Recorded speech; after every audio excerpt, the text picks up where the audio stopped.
Halo semuanya, jumpa lagi dengan Mama Melinda dalam pembelajaran fisika. Kali ini kita akan belajar materi fisika kelas 12, yaitu tentang fenomena kuantum. Yang pertama, kita belajar dulu tentang radiasi benda hitam. Benda hitam sempurna adalah benda yang dapat menyerap semua radiasi yang diserapnya dan tidak ada yang dipantulkan.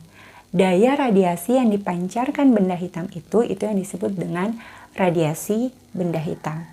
Nah, sekarang kita masuk ke bagian yang pertama, yaitu hukum Stefan-Boltzmann. Joseph Stefan dan Ludwig Boltzmann menemukan bahwa daya radiasi atau laju energi radiasi sebanding dengan luas permukaan benda dan pangkat 4 dari suhu mutlaknya.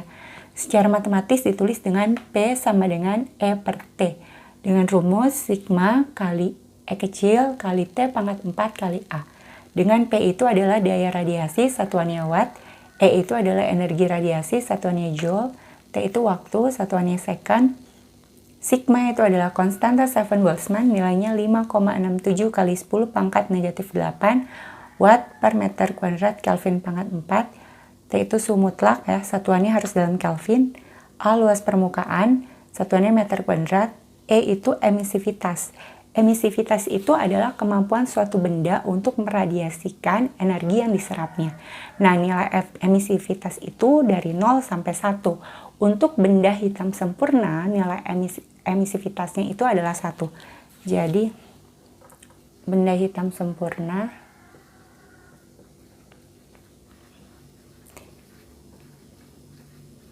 nilai emisivitasnya itu 1. Sekarang kita masuk ke bagian yang selanjutnya. Yang kedua, hukum pergeseran Wien.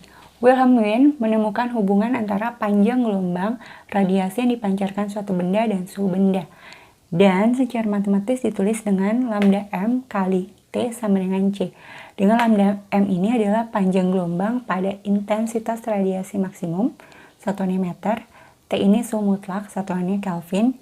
C besar ini adalah konstanta Wien ya, yang nilainya 2,898 kali 10 pangkat negatif 3, ini meter Kelvin ya. Atau kadang juga dibulatkan jadi 2,9 kali 10 pangkat negatif 3 meter Kelvin. Nah, sekarang kita lihat ini adalah grafik hubungan antara intensitas dengan panjang gelombang. Ini intensitas ya, yang di puncak ini intensitas maksimum ya, intensitas radiasi maksimum pada suhu T1, di sini intensitas maksimum pada suhu T2, intensitas maksimum pada suhu T3. Dengan T1 lebih besar dari T2 dan T3.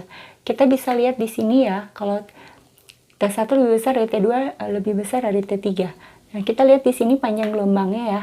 Panjang gelombangnya lambda M1 itu maksudnya panjang gelombang pada intensitas radiasi maksimum ya. Yang pertama ini lambda M2, lambda M3. Kita lihat di sini lambda M1 bernilai paling pendek dibandingkan lambda M3. Jadi kita bisa simpulkan bahwa jika suhu benda naik, maka panjang gelombang pada intensitas maksimum akan bergeser semakin pendek. Sekali lagi, kalau suhunya naik atau semakin besar suhunya, maka panjang gelombangnya akan semakin pendek. Ya, jadi di sini dituliskan dengan T1 lebih besar dari T2 lebih besar dari T3. Dengan lambda M1-nya lebih kecil dari lambda M2 dan lebih kecil dari lambda M3. Jadi ingat konsepnya di hubungan pergeseran Wien ini, semakin tinggi suhunya, maka panjang gelombang akan semakin pendek. Untuk contohnya kita bisa lihat kalau misalkan kompor gas ya, kalau kita kasih menyala, atau kompor minyak kalau yang gampang, atau kompor gas aja yang lebih kelihatan ya. Kalau misalnya pertama kita kasih menyala, nyalakan kompornya, pertama-tama warnanya merah, baru kekuningan, baru jingga. Nanti kalau dia sudah mulai panas, warnanya bisa sampai biru keunguan. Ingat di bab radiasi elektromagnetik, panjang gelombang warna merah ya itu lebih besar ya, dan sedangkan panjang gelombang warna ungu itu panjang gelombang terkecil.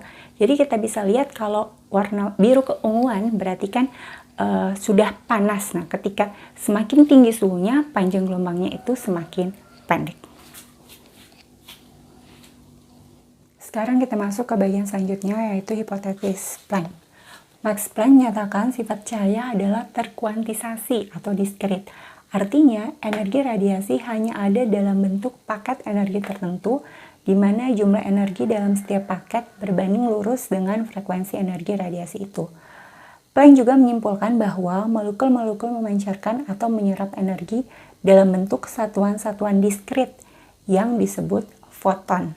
Nah, untuk energi satu foton itu dirumuskan dengan, jadi setiap foton memiliki energi sebesar Hf yang disebut dengan energi kuantum. Nah, dirumuskan dengan E0 sama dengan H kali F. F itu dirumuskan juga dengan C per lambda, maka E0 bisa juga ditulis dengan H kali C per lambda. E0 itu adalah energi untuk satu foton ya, atau disebut juga dengan energi kuantum. Satuannya Joule, H itu tetapan Planck, satuannya 6,63 kali 10 pangkat negatif 34 Joule second, F frekuensi Hertz, lambda panjang gelombang meter. C ini ingat ya, kalau yang tadi itu C besar, itu adalah konstanta Wien. Ini C kecil, itu adalah kecepatan cahaya. Yang nilainya 3 kali 10 pangkat 8 meter per second. Nah, ini kan energi untuk satu foton ya. Kalau misalkan fotonnya lebih dari satu, maka energinya ditulis dengan E sama dengan N kali H kali F, atau E sama dengan N kali H kali C per lambda. Dengan N itu adalah jumlah foton. Sekarang kita masuk ke contoh soal. Yang pertama, daya radiasi yang dipancarkan oleh benda hitam 16 kali daya radiasi sebelumnya pada suhu 2000 Kelvin. Berarti suhu benda hitam sekarang adalah berapa Kelvin? Jadi di sini kita lihat daya radiasi yang dipancarkan 16 kali daya radiasi sebelumnya. Berarti bisa ditulis dengan P sekarang P2 sama dengan 16 P1. Nah, suhu sebelumnya berarti suhu awalnya itu adalah 2000 Kelvin ya.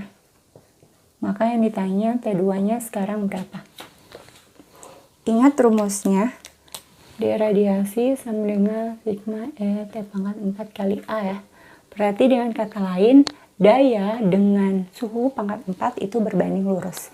Jadi bisa ditulis, cuman tulis gini ya, P2 per P1 sama dengan T2 per T1 pangkat 4.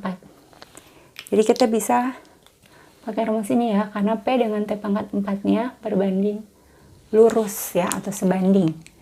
Ingat jangan lupa ya, ini dipangkatkan 4. P2-nya ganti dengan 16 P1 ya, per P1.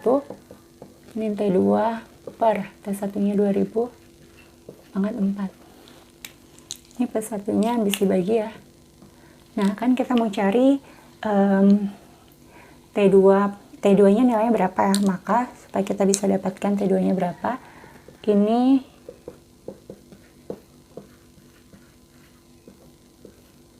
ini diakarkan akar pangkat 4 ya, ini diakarkan pangkat 4 ya. Akar pangkat 4 dari 16 berapa? Itu adalah 2 ya, 2 pangkat 4 kan 16 ya. Ini pangkat 4-nya habis, jadi tinggal T2 per 2000. Maka T2-nya jadi 2 kali 2000. Maka suhu benda sekarang itu adalah 4000 Kelvin. Sekarang kita masuk ke contoh soal nomor 2. Sebuah benda hitam memancarkan gelombang elektromagnetik 5800 angstrom, ini angstrom ya, pada saat intensitas maksimum. Jika konstanta Wien C 2,9 kali 10 pangkat negatif 3 meter Kelvin, maka suhu permukaan benda itu adalah, jadi ini diketahui panjang gelombang pada intensitas maksimumnya adalah 5800 angstrom. Nah, ini harus diubah dulu ke meter ya, convert ke meter dulu. Convertnya adalah 1 angstrom itu sama dengan 10 pangkat negatif 10 meter. Ini ya, jadi 5800 kali 10 pangkat negatif 10 meter, atau jadi 5,8 kali 10 pangkat negatif 7 meter. Konstanta Wien-nya nilainya 2,9 kali 10 pangkat min 3 meter Kelvin ya. Yang ditanya T-nya berapa? Ingat tadi rumusnya ya. C sama dengan lambda M kali T. Maka T sama dengan C per lambda M ya. Jadi T sama dengan 2,9 kali 10 pangkat negatif 3 per 5,8 kali 10 pangkat negatif 7. Ini bisa habis dibagi ya, 2,9 bagi 2,9 1, 5,8 bagi 2,9 itu 2. Ini jadi 1/2, 1/2 itu 0,5 ya. 0,5 kali 10 pangkat negatif 3 bagi 10 pangkat negatif 7 sama juga dengan 10 pangkat 4. Maka suhunya sama juga dengan 5000 Kelvin. Jadi kita dapatkan suhu permukaan benda itu adalah 5000 Kelvin. Sekarang kita masuk ke contoh soal nomor 3. Andaikan 5,5% energi lampu pijar dipancarkan sebagai sinar tampak yang panjang gelombangnya sama yaitu 5400 angstrom.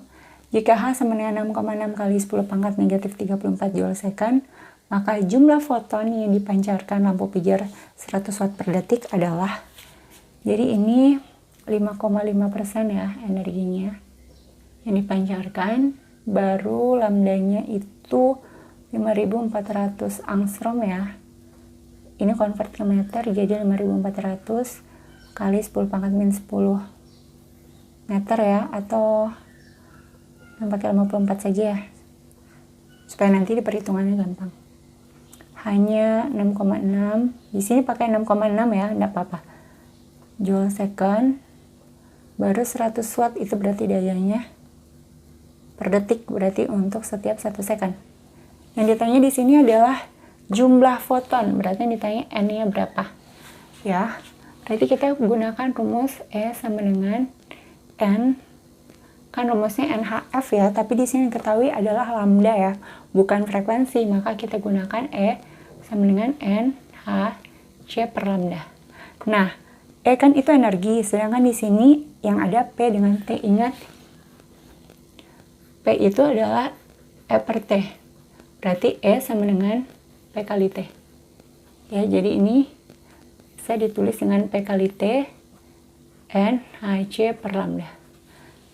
Nah, energi yang dipancarkan sebagai sinar tampak itu 5,5% saja ya. Di sini tulis 5,5%. Ini ya. Nah, nanti yang kita cari adalah M-nya itu berapa. Kita tinggal masukkan, ini 5,5% sama juga dengan 5,5 per 100 ya. Dayanya 100 watt, tiap detik berarti T-nya 1.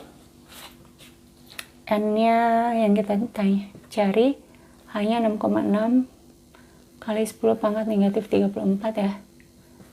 C, ingat kecepatan cahaya, nilainya 3 kali 10 pangkat 8 per lambdanya itu 54 kali 10 pangkat negatif 8. Oke, ini sederhanakan ya, ini habis dibagi. 5,5 dengan 6,6 bagi 1,1 saja supaya gampang. Ini 5, ini jadi 6 ya. Baru 6 dengan 54.